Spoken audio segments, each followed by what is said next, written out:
ប៉ុន្មានថ្ងៃនេះភ្លៀងស្ទើរតែរាល់ថ្ងៃតែម្ដងធ្វើឲ្យដំណាំកន្លងជុំវិញផ្ទះនឹងរីកដុះលូតលាស់ល្អមែនទែនជាពិសេសគឺផ្កាចុងអង្ករតែម្ដងបងប្អូនហើយនិយាយថាត្រូវភ្លៀងរលឹមស្រិច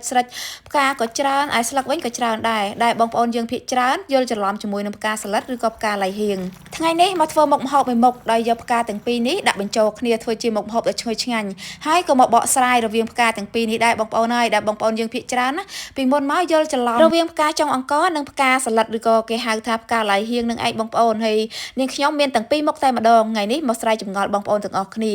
ចំពោះផ្កាចុងអង្ករខែនេះគឺទៅតែចាប់ផ្ដើមផ្កាទេបងប្អូនអានាងខ្ញុំកំពុងតែបេះនឹងឯងនិយាយពីថា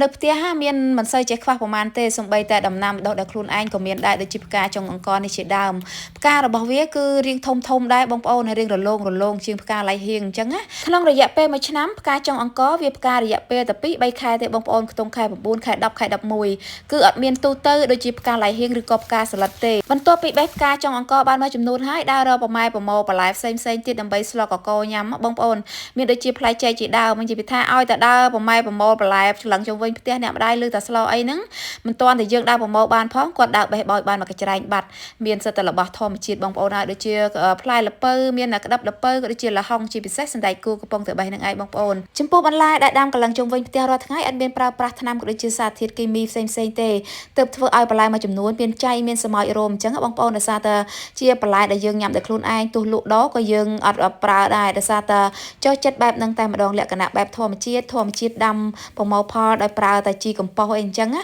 ហើយសម្រាប់មុខម្ហូបមួយមុខនេះបើបានបន្លែកាន់តែច្រើនទៀតធ្វើឲ្យមុខម្ហូបមួយមុខហ្នឹងកាន់តែឆ្ងាញ់ថែមទៀតមានទាំងត្រប់វែងក៏ដូចជាត្រប់ក្រាមត្រប់អីអញ្ចឹងបងប្អូនមានបន្លែច្រើនកាលណាគឺសុខភាពរបស់យើងគឺកាន់តែល្អកាលហ្នឹងតែម្ដងបើនិយាយពីផ្កាលៃហៀងឬក៏ផ្កាសាឡាត់វិញគឺរូបរាងវាប្រហាក់ប្រហែលទៅនឹងផ្កាចុងអង្ករដែរបានបងប្អូនយើងមានការយល់ច្រឡំដែលនេះខ្ញុំបានបង្ហាញអញ្ចឹង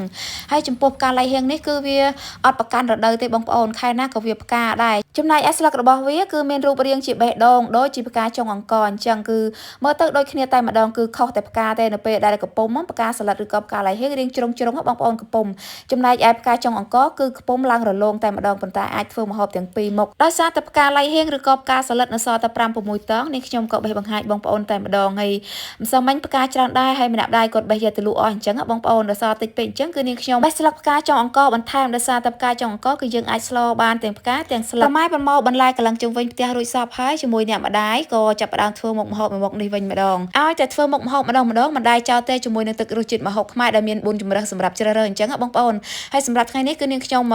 ស្លកកដូច្នេះហើយជ្រើសរើសទឹករសជាតិម្ហូបខ្មែរសម្រាប់មុខម្ហូបគ្រប់មុខដែលមានជាតិផ្អែមគ្រាន់តែរំលីងខ្ទឹមរបស់យើងឲ្យឈ្ងុយមកបងប្អូនហើយដាក់សាច់របស់យើងចូលមកហើយចំពោះសាច់ថ្ងៃនេះគឺនាងខ្ញុំប្រើសាច់ជ្រូកលាយជាមួយនឹងត្រីក្រាញ់រំលីងហើយដាក់សាច់ចូលទាំងត្រីទាំងសាច់ហ្នឹងហើយគឺដាក់ទឹករសជាតិម្ហូបខ្មែររបស់យើងចំនួន2វែកតែម្ដងអត់ប្រើទឹកត្រីបញ្ចេញស្ករអីទៀតទេដាក់ឲ្យចូលជាតិគ្នាសពហើយនាងខ្ញុំដួសត្រីចេញសិនដើម្បីកុំឲ្យវាបែកសាច់អញ្ចឹងណាហើយដាក់បន្លែចូលកូរឲ្យបន្លែរបស់យើងរាងទន់មកសពុះហើយបានដាក់អង្ករលីងចូលតែម្ដងបន្ទាប់ពីដាក់អង្ករលីងចូលហើយគឺយើងកូរបន្តទៀតពាក្យថាស្លកកនិយាយថាកូរតាំងពីធ្វើរហូតដល់តែឆ្អិនអញ្ចឹងបងប្អូនកូរចុះកូរឡើងកូរបន្ថែមជាមួយនឹងទឹកតាមបរិមាណបន្លែរបស់យើងដាំរងាស់ឲ្យពុះឆ្អិនបន្តិចក៏បន្ថែមជាមួយនឹងស្លឹកចុងអង្កររបស់យើងចូលមកហើយនិយាយថាក្លិនវិញឈ្ងុយឆ្ងាញ់មែនតើបងប្អូនជាមួយនឹងទឹករសជាតិម្ហូបខ្មែរដែលយើងអាចធ្វើមុខម្ហូបនឹងមានជម្រើសច្រើនមែនតើសម្រាប់ជ្រើសរើសដែលបងប្អូនអាចទំនាក់ទំនងបាននៅក្នុងเพจទឹករសជាតិម្ហូបខ្មែរសញ្ញាពូចុងភៅបន្ទាប់ពីដាក់ស្លឹកផ្កាចុងអង្កររួចហើយគឺយើងកូរវាមកត្រឡប់បន្ទាប់មកក៏បន្ថែមជាមួយផ្កាចុងអង្ករផ្កាសាឡាត់ឬក៏ផ្កាលៃហៀងនឹងឯងក៏វាមួយត្រឡប់ទៀតដាក់ត្រីយើងចូលហើយទុកមករំពុះគឺឆ្អិនជាការស្រេចតែម្ដងឲ្យតែញ៉ាំបាយម្ដងមិនដែរចោលទេទឹកដូងដែលមាននៅផ្ទះស្រាប់អញ្ចឹងបងប្អូននៅស្រុកស្រែមិនសូវជាខ្វះបន្លែក៏ដូចជាផ្លែឈើសម្រាប់ញ៉ាំប្រហែលទេឲ្យតែយើងព្យាយាមដាំអញ្ចឹងធ្វើមកហូបញ៉ាំម្ដងបើមិនបានដើរបេះបោចបន្លែកន្លងជុំវិញផ្ទះទៅគឺអារម្មណ៍នឹងមិនស្កប់តែម្ដងដើម្បីបានបន្លែដើរបេះបោចជារៀងរាល់ថ្ងៃទោះតែយើងឧស្សាហ៍ព្យាយាមដាំដែរបងប្អូនមិនថារដូវប្រាំងឬរដូវវស្សាទេអរគុណសម្រាប់ការតាមដានទស្សនាវីដេអូមួយនេះ